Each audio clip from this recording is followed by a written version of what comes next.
Hello and welcome to Scrapping on the Fly. My name is Kristen and it's Sunday, so I'm here with a Sunday Scraplift Crafternoon, a hop started by Kimberly with I'd Rather Be Scrapbooking, and now followed by at least 3 or 4 of us usually play along every Sunday. And today the layout that we picked was scrapbooking_TN, and it is Carrie Wingfield, I believe is how you say it. And I did ask her if we could scraplift her, and she said she'd be honored. So she has scrapbooked her dogs, and she has this really cool circular part that I loved.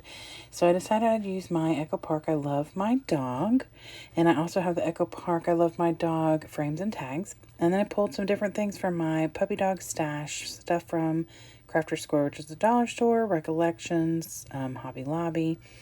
So for that circular bit in the middle, nope, that's not what I'm pointing out, you all. I'm pointing out all the wordy bits. So I went on to this sticker sheet from the I Love My Dog and already pulled some of the wordy bits. That frame is from where I've cut a paper out of there already, and I'm going to use that as my outside. And now for the circular bit, I decided instead of what she did, I was going to use my little dauber and use Distress Ink from Tim Holtz around the outside. I have this huge stash of pictures of my dog and my Neff pup playing at the beach house. And so these are the 3 I decided to pick out to use on here. And this is the beginning process of them playing. My sister's throwing the ball and they're running after it, and it was lots of fun.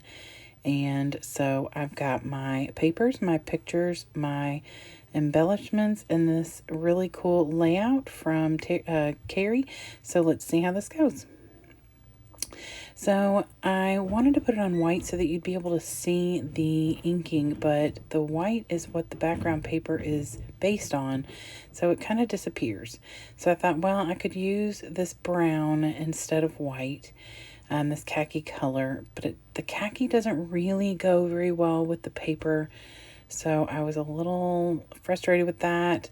So then I decided I would use this dark brown and then matte the white cardstock in the dark brown, so it would stand out against that background paper, but I would have a light color to work with on the front for the inking and decorating. So I cut my dark brown paper in a 9x9 and my white paper in an 8.5 x 8.5, and then I just mat that on top. So before matting anything though, I want to go ahead and do the inking to make my circle. So the other day I used this, or maybe it's in the future, I don't know, I'm kind of out of order with my videos. So if you haven't already seen me use this piece of paper with the circle cut out of it, you're going to see it soon. So, and it may be today, I don't even know. So this is just a circle I've cut out of some paper before to create something. And so I just took this, taped it down on my board, and then I took the antique linen with my dauber and just went around. I put a pretty good amount of pressure because that color does not really stand out a lot. It's more of a subtle yellowy off-white color, and I'm okay with that because the dogs in this paper are kind of like a tanny color, and I thought that this was going to be a pretty good representation of that. Plus, my dog has white, tan, brown, dark brown, a little bit of black. She's got all sorts of colors in her, and so does my Neff pup. So I took all of that and went all the way around, and then I take walnut stain in the same Tim Holtz Distress Ink, and instead of rubbing it, I like daub it down to make almost like a circular, a whole circle full of circles. So, and I just keep getting a pretty good amount, and then every time it moves a little bit, I just adjust it back. And I get that completed, and like I have some spots that are a little darker than others, and I'm okay with that. I don't want it to all look unique, the same. So there it is, my lovely circle, and I do like that, but I felt like it needed a little bit more of something. So I took this Creative Memories thin pen, and I didn't want to trace exactly around the circle because I felt like that was going to be too rigid. And so I just traced some loose circles. I couldn't draw a circle for my life that actually looked circular. But I felt like if I would traced around a little bit where the ink was, that it would at least stay in a round-ish. And I like the way it looks, especially once all the stuff gets on there. You can't really tell if there's any wonkiness, kind of like right there in the top left corner. It's a little wonky, but that's okay. Part of that gets covered. So then I mat my pictures on this scrap paper. So see, I've used 2 scraps already. So yay for my 2022 goal. I write down the information on the back of the picture over here on this little post-it note, and I just keep jotting little notes down so that I remember what pictures are dated at what times. And not like I can't go back and look, but this just makes it easier for me. And I'm going to mount the top picture and the little smaller picture that goes off to the right in this puppy paw paper. The back of that is this paper with the dogs on it. So I just mat those 2. I didn't have enough room for the third picture, so I matted it on the same brown paper that I mat this white designed paper on. And so that brings that exact same color into the center of the layout. And so I'm happy with that. And I just make sure that it does not touch where the brown overlays. So I get that down on there, and I'm happy with the placement. I knew that part of the circle was going to get covered. Hers is covered pretty much on the entire left side, so I'm okay with that. So I get that done, and then I'm not kidding you all. I cut it out because I love you all too much. It took me over 2 minutes to get this laid out evenly. I pulled out my ruler, which is impressive. If you know anything about my scrapping style, there's not a bunch of rulers that are brought in, and I used it. I got it laid down. I was happy. Then I realized it was cockeyed. I mean, just a mess. So that's okay. I think when I finish, and which is what you're going to see right now, it is done and pretty centered after 2.5 minutes of fiddle farting with it. So there you go. So I get that down, and I will put some tape or something on the back so that it does not get caught up on things. So the first thing I want to do is put the word phrases in there because I knew where those were going to go, and that would give me a better idea of where I needed to embellish around the circle. And I just have 3. She has 4, and I considered adding another one, but the one that says toys is like a toy box, so it's about twice the depth. So I went ahead and stuck with just the 3. It says playful puppy, furry friends, and toys, and all of those came from the I Love My Dog sticker sheet. So this tennis ball, which is what they're playing with actually, is over here on the right, and that also came from the I Love My Dog sticker sheet. And then I just start adding some other things. This dog house, I wanted in the bottom corner because it was the biggest space. And that came from a Crafter Square embellishment sheet. And it is 3D, so it is coming off the page.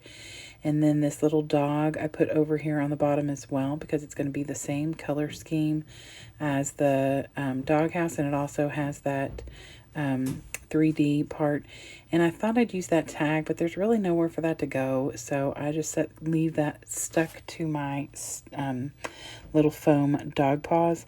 And then I went through the frames and tags, and these are kind of big and bulky, so most of these just weren't going to work for me. There were a couple I pull out, I think 3, and then I put 1 back. So the first one I pull out says bark. One of them's got a dog bone, and they've got like this fancy border. And then there's a puppy paw that also has a fancy border. Well, it's squared off. So I was going to cut the puppy paw out, changed my mind. I didn't want to lose the little puppy paw background, but I did fussy cut the word bark and the dog bone. I left enough of the dark brown so that it would still match the coloring in this collection, since it is from the ephemera kit. But I didn't want that big fancy little design that it was already on. And then I put bark and the dog bone up on foam, and it's a thin foam, so it's not like fun foam. It's a little bit thinner, so it does not have as much definition or depth as the dog house and the dog, so that gives me a little bit more of a dimensional on my layout. And then everything else I believe goes flat on the page, and I don't add any more adhesive. I use up the rest of these Stickabilities puppy paws and the little phrase that says it's a dog thing, which I am just going to consider my title. I do have another entire sheet of those, but that's fine because I scrapbook my dogs all the time. I add the dog paws around the outside, and then I add like a little dog bone from the sticker sheet, and I'm using the Nuvo Deluxe just because it's on the mixed media, and I usually will add that. I've never had an issue with Echo Park not sticking, but when you're going on mixed media especially, I use the Nuvo Deluxe. So I add a bone at the top, a couple of them, a puppy paw with a little heart in the middle. I add a couple little words that say dog and puppy. Officially, my Neff pup is a puppy because he's only just turned a year back, so it'll be 2 this coming September. And my dog in this picture is 8, so she is officially a dog, and my Neff pup is officially a puppy. So I'm just looking for different things that I want to add. The dog bowls would have been cute, but they're too big for what I'm looking for. So I just add another little dog bone up there because I really wanted one more thing up there between the 2 puppy paws to break up the paws. So I didn't want a paw right next to another paw, even if they aren't the same thing. So I add this little red dog bone up here at the top, and then I'm just checking things out to see if I'm good with this. So the other thing that she has done on her layout is it looks like she's done some splattering of black. And I love to splatter, but there's so much on this page that I don't want touched with the ink. I decided I'd get my Enamel Accents by Ranger, and this is in black tie. And I just did it all around the page on the white, and that way I could control it better. I made some big splotches, some small ones, some super itty bitty ones, just kind of random and all around. And it would have been a good idea to do that if you were scrapbooking a Dalmatian, because that's what it looked like on that white paper. And then after I finished, I realized she has some out on the border as well, like on the outside border, and probably from where she splattered, which I totally do all the time. But I thought I would go ahead and bring that into the outside border as well. So I just put a few here and there, nothing serious, just in some of the bigger white spots. So I get that down, and then I am really happy with the way this turned out. So I am ready to share her layout again. And like I said, her name is scrapbooking_TN. That's her Instagram. Her name is Carrie. And she said that we could scrap lift this awesome layout. Please go below and check out Christine and Anna, and I think Tara is probably scrapbooking along with us. And Kimberly is not scrapbooking with us this week, but you can always check out her I'd Rather Be Scrapbooking YouTube videos. She makes some awesome layouts. But I would love for you all to check out Christine and Tara and Anna and see how they interpreted this awesome layout that Carrie did. I just love it. Of course, anything to scrapbook my dogs makes me happy because they're super cute, and they are not as testing of my patience as my children are. So, there you go. Don't tell them I said that, although they're pretty aware. So I hope you all go down below, check out everybody else, and I hope to see you all back really soon. Love the ones you love, and happy scrapping.